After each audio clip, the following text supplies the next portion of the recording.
Essa é uma produção da Sônica Podcasts Anywhere.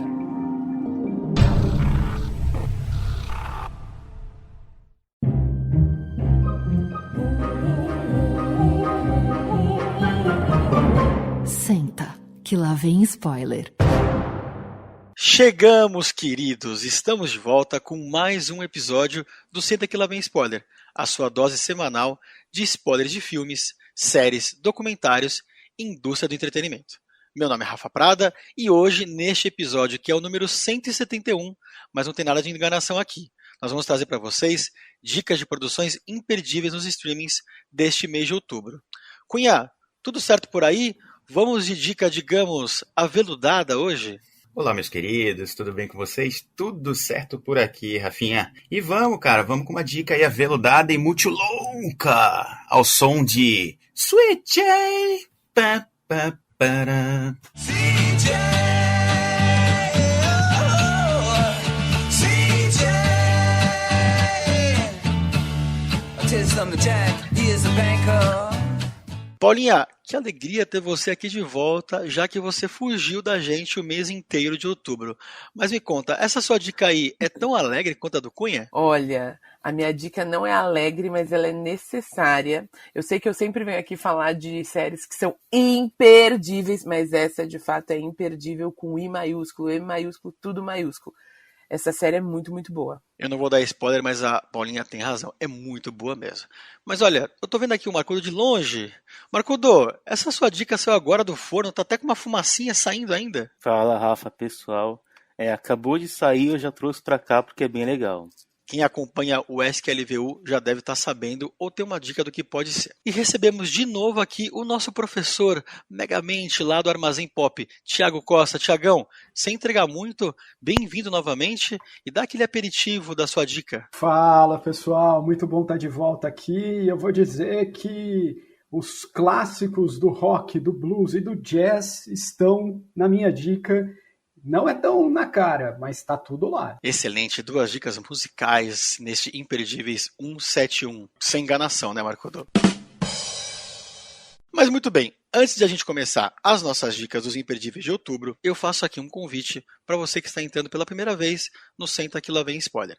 Acesse sqlvs.com.br, siga a gente no seu agregador de podcast favorito e receba em primeira mão todos os nossos episódios. A gente vai adorar receber os seus imperdíveis deste mês também. Tá bom?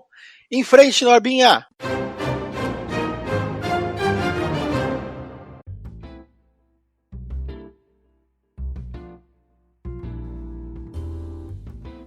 Muito bem, meus queridos. Abrindo esse excelente episódio sobre imperdíveis aí, eu trago para vocês a dica de um doc lá da Apple TV+, The Velvet Underground, do diretor Todd Haynes. Olha, gente, poucas vezes eu vi um documentário aí que conseguisse capturar tão bem um período tão único de uma banda tão única daquela Nova York dos anos 60. Ao longo desse documentário, né, o diretor, o Todd Haynes, ele detalha tão bem o contexto daquela Nova York, com o surgimento da banda do Lou Reed e do John Cale, que parecia até uma consequência óbvia a gente ver o Velvet Underground surgindo naquele período, né? E vale lembrar, né, o Velvet Underground, ele sempre foi uma banda alternativa, né, de pouquíssimo sucesso comercial, tendo ali como público basicamente diretores de cinema, atores, pintores, né, artistas, né, de uma forma geral. E esses diretores, o interessante é que eles opinavam na estética da banda, na sonoridade, como o próprio Andy Warhol, né, o famoso pintor, cineasta que desenhou a capa do clássico álbum de estreia deles, aquele que tem uma banana na capa, e é uma das camisetas mais usadas por aí, né? Muita gente nem sabe que é o próprio Velvet Underground que eles estão estampando na camiseta. Bom, o mood da época, né, onde se passa esse documentário, ele foi tão bem traduzido aqui que frequentemente você chega a achar que realmente está no meio daquela galera, algum tipo de pub com eles falando sobre música, cinema, boa cerveja, enfim. Tudo isso é feito utilizando um mix tão único de imagens, em sobreposições, tonalidades, intercalado ali com a música dos caras, que muitas vezes você pode até ficar muito louco no meio daquilo, sabe? É tudo muito psicodélico. E só um adendo aqui para a gente fechar essa dica, não vou falar muito sobre o documentário em si, porque é muito interessante ter todas as surpresas que são reveladas ali. O Todd Haynes, né, é conhecido por filmes artisticamente elaborados, né, em sua maioria, como o próprio Carol, lá de 2015, com a Cate Blanchett, que foi indicado a 6 Oscars, e o curioso documentário da dupla The Carpenters, de 1987, que foi todo feito ali, utilizando como atores, né, bonecas Barbie, e acabou influenciando muito a linguagem da MTV lá na década de 90, que posteriormente também influenciou os próprios canais de YouTube que a gente vê hoje, né. Enfim, o Lou Reed, ele morreu em 2013, aos 71 anos, e na época o John Cale falou o seguinte: o mundo perdeu um ótimo compositor e poeta. Eu perdi meu amigo de escola. Então essa dupla realmente era única e o diretor Todd Haynes, ele consegue traduzir através desse documentário não só o período, mas a emoção desses caras, a forma como eles tratavam poesia e arte.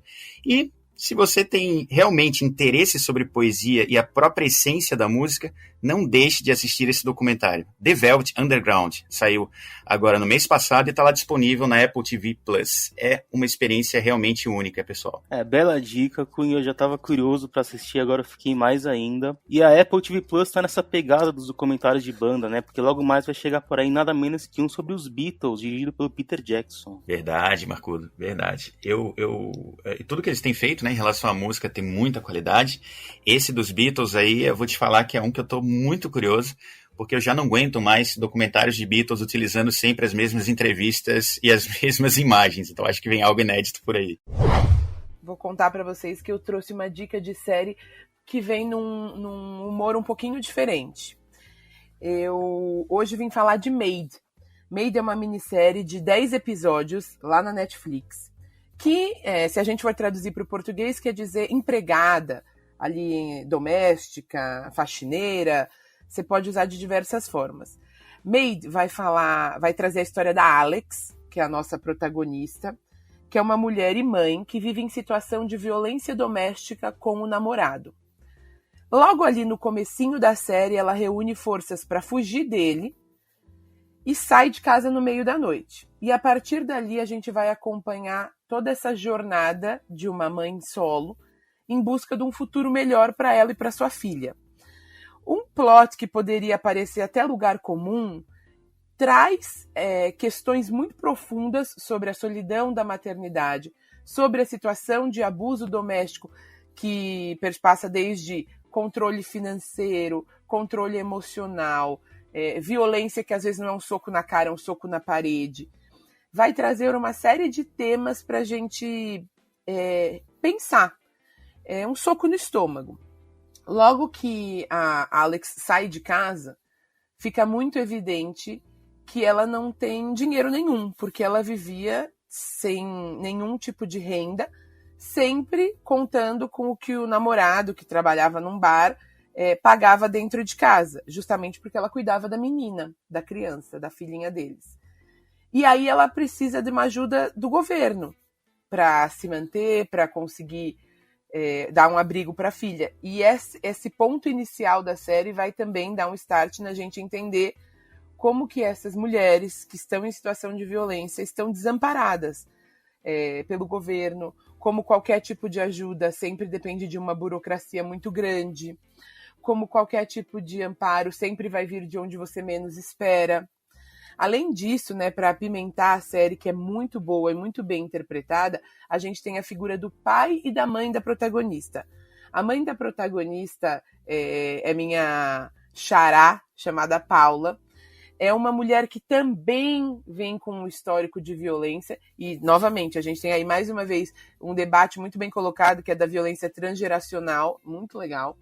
E é uma mulher que tem questões de saúde mental, ela é bipolar. E ela passa a ser mais uma preocupação para a nossa protagonista, mais uma coisa que a Alex tem que cuidar, mais uma coisa que a Alex tem que estar ali nutrindo, mantendo, ao invés de obter a ajuda dessa mãe. Ela está sempre preocupada com essa mãe. Então, é mais uma bagagem, digamos assim. Em algum momento, para quem vê a série, vocês vão entender, isso estoura. Além disso, a gente tem a figura do pai dela. O pai dela, que é uma pessoa que a gente entende logo no começo de quem ela foi afastada na infância. A mãe também tinha fugido, entre aspas, de casa, tinha saído de casa com a Alex bem pequenininha. E as lembranças da Alex são muito nebulosas sobre esse momento. E ali 20 anos depois, quando ela está nessa fuga, digamos assim, o pai aparece como inicialmente um pilar, porque ele tem uma vida feita com outra esposa, com outros filhos, e ele quer oferecer ajuda. E a Alex começa a relembrar por que ela tem tanta reticência desse pai. Porque esse pai aparece ali como uma pessoa maravilhosa, querendo ajudá-la, ampará-la, e ela vai relembrando. Então, toda essa fuga da protagonista de casa é também uma busca por si mesma, ao mesmo tempo em que a gente vê ali, sem nenhum tipo de intenção de mostrar mães heroínas, mas simplesmente mães que vão fazer de tudo por seus filhos. E o que eu acho que é muito interessante da série é também abordar a realidade da doméstica, paralela a tudo isso nos Estados Unidos. Então, justamente porque a Alex não tinha um emprego anterior, ela não tem renda, ela não consegue preencher várias lacunas da burocracia das agências de emprego, ela acaba pegando um emprego quase que informal, só para poder fazer jus a um abrigo, para poder ser, ter a opção de ir para um abrigo oficial, porque se ela sem trabalho não poderia, e ela passa a limpar casas, trabalhar como doméstica mesmo. E aí a gente vê que a violência vem de todos os lados. Das patroas nas quais ela vai limpar a casa, da própria proprietária ali do negócio no qual ela trabalha, e ela se vê totalmente desamparada. É uma série muito bonita, tem cenas, assim, fantásticas. Já deixo aqui que a gente vai gravar sobre Maid, então para quem assistiu, tenho certeza que vocês vão gostar. Depois ouçam o nosso podcast, que ainda não saiu, mas vai sair sobre Maid, porque foi uma série que me fez refletir demais, me deixou muito emocionada. E vou aproveitar aqui também para ouvir de quem assistiu o que vocês acharam das atuações. Poxa, que dica, hein, Paulinha? Que dica, que série. Eu recebi a dica dela através do Sansão lá no nosso grupo, né? Ele falando que era muito boa a série. E aí eu me arrisquei no primeiro episódio. E que primeiro episódio, né? Ele tem um storytelling ali tão bem implementado que fica difícil você não continuar, né? Para mim ficou a sensação assim de parecer um filme cortado em episódios, né?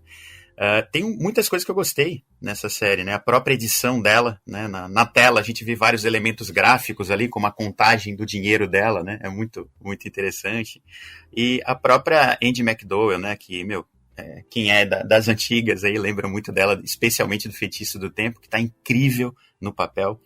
A Margaret Qualley, né? Você lê os sentimentos dela, né? A confusão mental dela o tempo inteiro através das expressões corporais dela. E é uma série densa, mas que ela sabe ter alívios, né? Moderados ali em alguns momentos. E aí você até comemora algumas pequenas vitórias, né? Que série boa, realmente é espetacular. Quem não assistiu, assistam.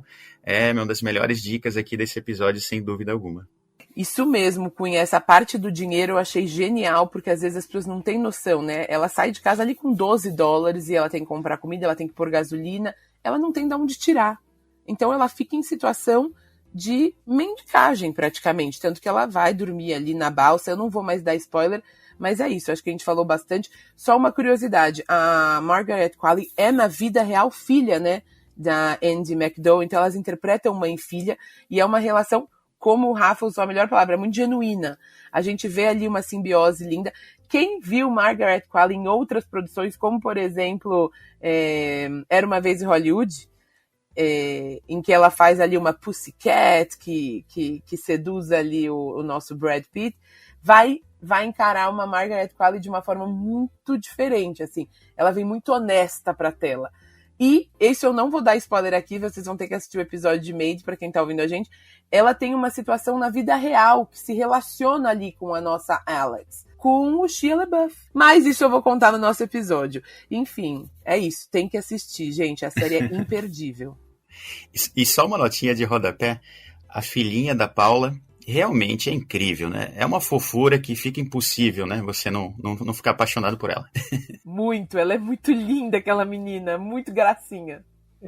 Eu não vi ainda, mas já tinha visto muita gente falando, li algumas coisas, e agora com esse relato da Paulinha aí, tá perfeito, eu tenho que ver, né? Eu, por outro lado, vou trazer aqui um desenho animado, um anime ou anime, você fala aí do jeito que você quiser, né? Sei lá como é que fala em japonês, mas o fato é que Cowboy Bebop, considerado por algumas pessoas como o melhor desenho japonês de todos os tempos, exagero, né? Mas se você procurar aí na internet, tem maluco dizendo isso. Cowboy Bebop chegou na Netflix porque a Netflix está fazendo, vai lançar agora em novembro, uma versão live action dessa série. E a animação é uma coisa fantástica, uma coisa de outro mundo. Rapidinho para vocês saberem do que se trata, né? E por que as pessoas dizem que é tão espetacular assim.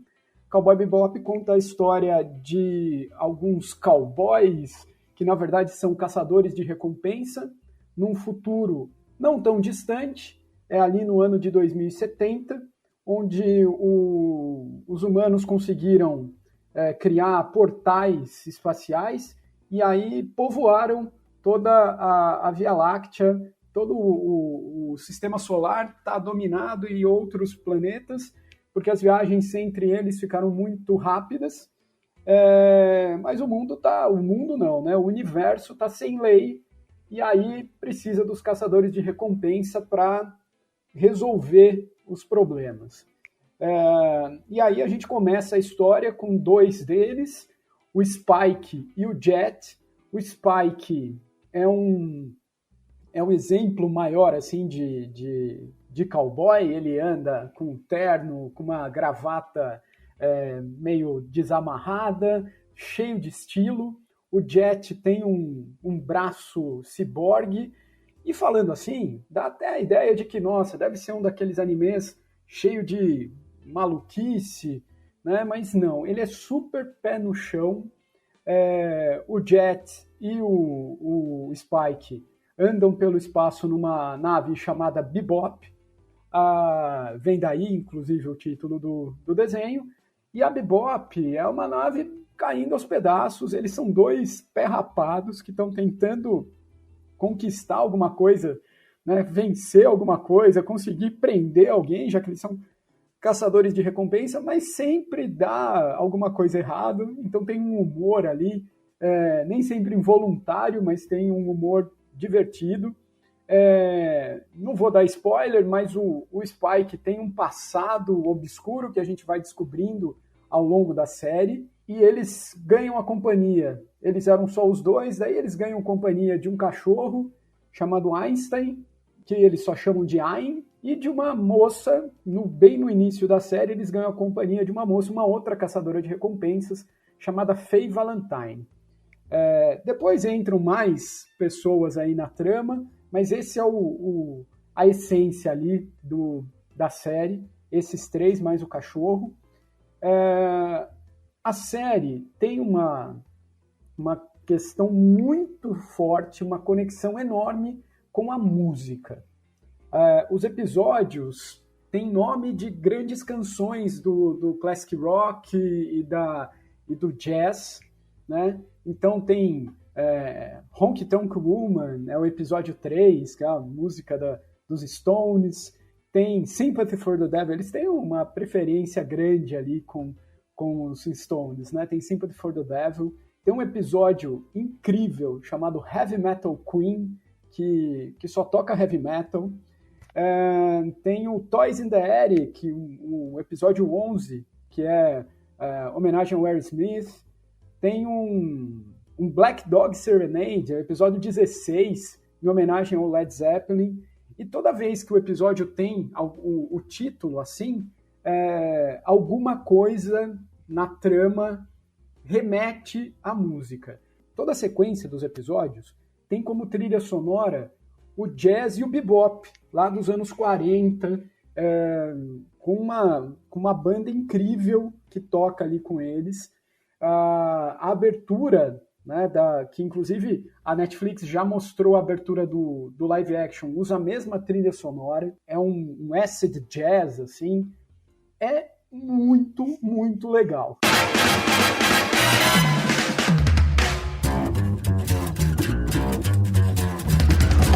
it's time we blow this scene. Get everybody in the stuff together.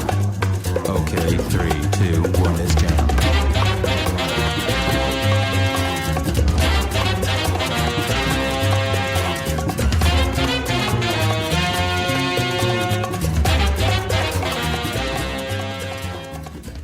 É verdade, né? Cowboy Bebop é um desses animes que, pra quem não assistiu e curte um pouco do gênero, tá sempre no topo da lista, e era o meu caso, né? Agora que a Netflix facilitou, eu comecei a assistir, eu ainda tô no começo, tô me ambientando com aquele universo, com os personagens, mas de cara eu já digo que eu adoro a introdução e eu nunca pulo, realmente é bem legal. Eu tô na mesma pegada aí do Marcudo. Sempre teve ali no topo da minha lista para assistir, mas eu acho que agora ele entrando na Netflix e com essa dicaça aqui do Thiagão, trazendo aí vários elementos, né, pra gente aqui, eu acho que agora eu vou pular essa lista, vou jogar minha lista fora e vou ficar só com Cowboy Bebop nesse domingão. Uma coisa que eu percebi ali, olhando também um pouco do trailer, né, me parece que tem um mood de animação ali, né, bem partindo de Ghost in the Shell também, ali de 95, e muitas referências, né, ao próprio Star Trek, Flash Gordon, inclusive a logo, né, é demais, é muito parecido ali com Flash Gordon. E falando aí sobre a música que o Thiago trouxe pra gente aqui, me falaram aqui de uma curiosidade interessante também, que durante a série, né, existe lá um trio de idosos aposentados e considerando ali os três, existe o nome de um deles é Antônio, o segundo é Carlos e o terceiro é Jobim. Então essa ligação realmente com a música aí, e de qualidade, né, ela parece realmente estar bastante presente aí, como o Thiago trouxe pra gente.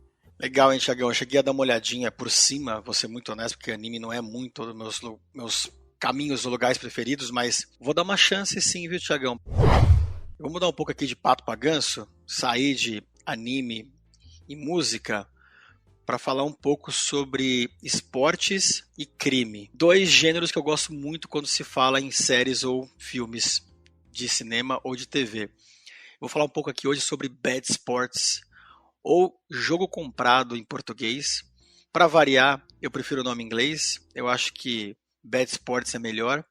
Quando você fala Jogo Comprado, entrega logo de cara do que se trata, né? Mas Bad Sports, ele é produzido pelo Adam Hawkins. Para quem não está ligando o nome à pessoa, o Adam Hawkins é o mesmo cara que produziu Don't Fuck With Cats, que foi um documentário que teve muita atenção nos últimos anos. Ele fez também 3 Estranhos Idênticos, que é a história de 3 irmãos idênticos que são separados e se encontram coincidentemente depois na faculdade. Ele produziu também Nova York contra a Máfia, que é uma baita série também legal que está na Netflix. E esse ano ele ganhou o Emmy, né, por Stanley Tucci, Procurando pela Itália, que é um outro documentário também, um mini documentário de 6 episódios. Então é um cara que produz muitos documentários bons, e Bad Sports não é diferente, porque ele consegue unir a corrupção dos esportes com a nossa paixão pelo esporte e o como a gente consegue ser facilmente corrompido mesmo quando você tem fama, quando você tem dinheiro, quando você é reconhecido, ainda assim você muitas vezes, como no esporte, acaba sendo corrompido. São 6 capítulos de 55 minutos, 1 hora, acaba passando desde jogos universitários de basquete, onde eu não sabia dessa informação.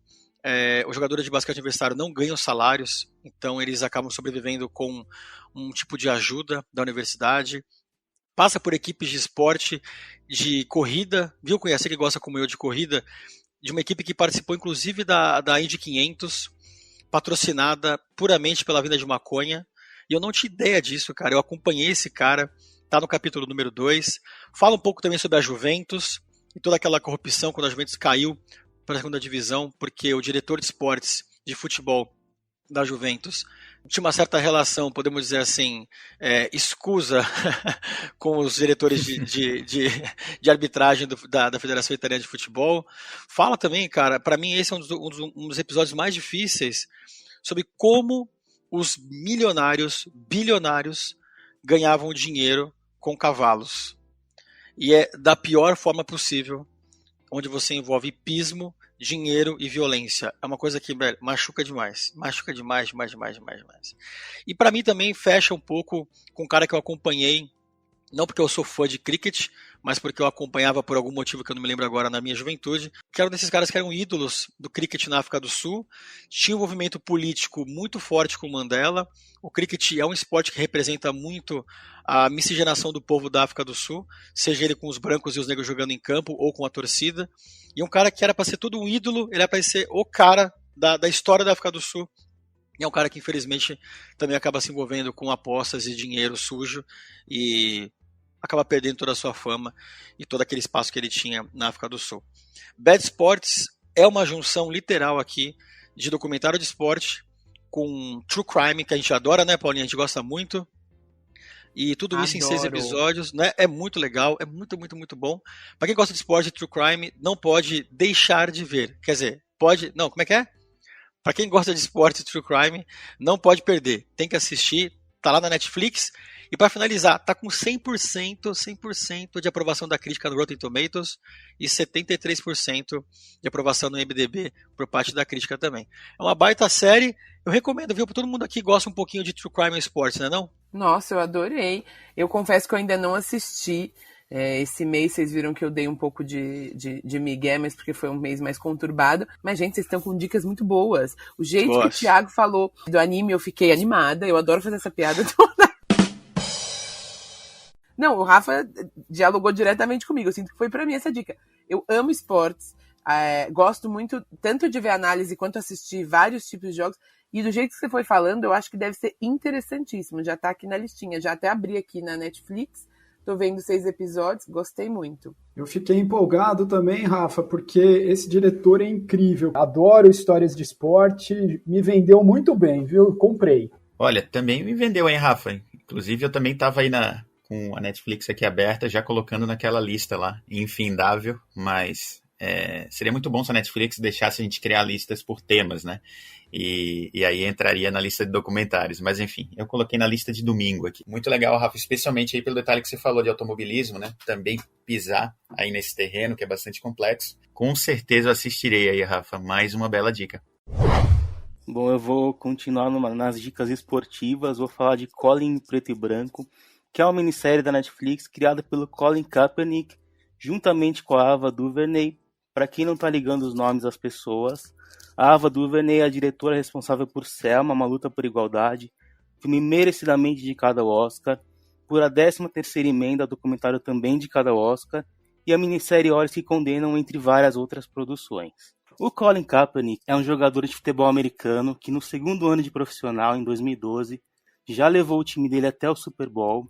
Aí, em 2016, como forma de protesto contra a desigualdade e a brutalidade racial nos Estados Unidos, ele começou a se ajoelhar durante o hino nacional, antes dos jogos. Por causa disso, em 2017, ele deixou o time dele, o San Francisco 49ers, e nunca mais teve a oportunidade de jogar na liga por nenhum outro time. Então dá pra gente ver como o caminho dos dois se cruzam, e o resultado disso é Colin em Preto e Branco. Na estrutura, a minissérie lembra um pouco Todo Mundo Odeia o Chris, né? A gente acompanha o Colin na infância / adolescência, onde ele é interpretado pelo Jaden Michael, enquanto o próprio Kaepernick vai narrando a história e comentando as situações.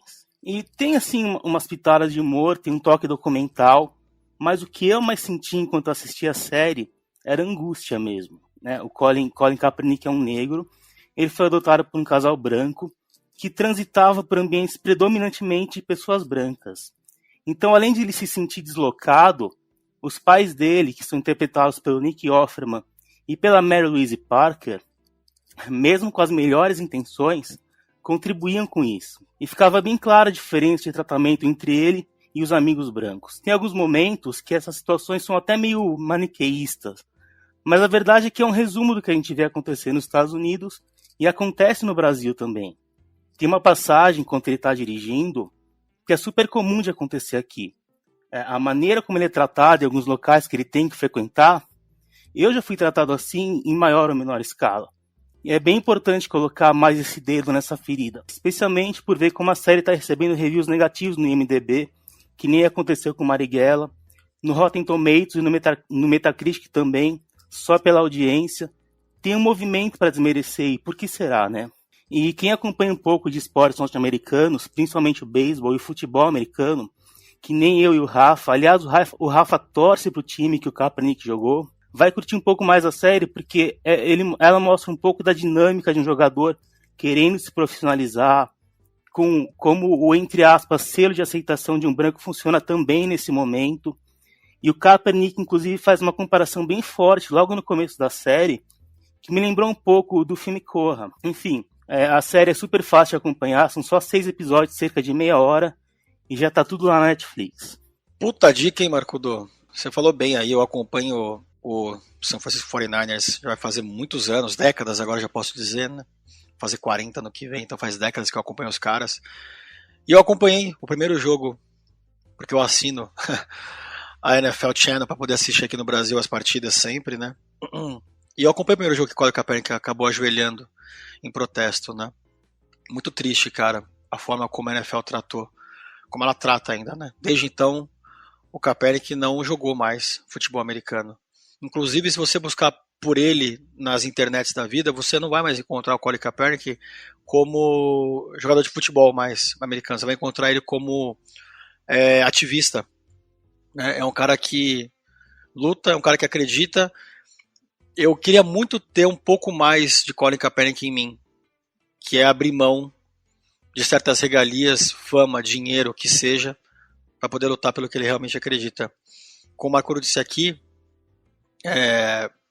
ele sofreu também uma maior ou menor escala o que o Kaepernick sofre, como ele conta na série.